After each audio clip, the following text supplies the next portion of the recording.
แต่ละเทื่อเวลาที่เดินทางจากบ้านมาเวียงจันทน์หรือว่าจากเวียงจันทน์ไปบ้านบอกได้เลยว่าเส้นทางลำบากแหงและที่สำคัญก็คือขี้ฝุ่นหลายขนาดเลยทุกคนบอกว่าเจ้าสิแต่งตัว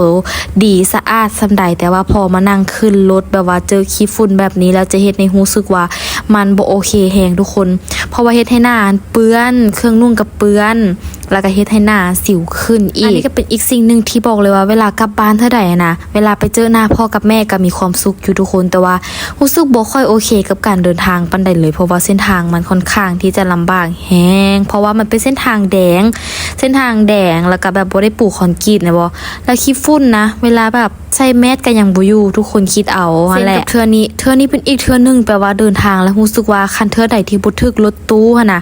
จะค่อนข้างที่จะเจอขี้ฝุ่นหลายอันนี้เจอเป็นรถเมล์นี่แบบเพิ่นเปิดกระจกตลอดแต่ทุกคนแล้วแบบว่ารถมันขี่สวนกันมันก็เลยเฮ็ดให้ขี้ฝุ่นเข้ามาข้างในซึ่งเพิ่นก็บ่ยอมปิดอีกใดอันนี้ก็คือเป็นมือของส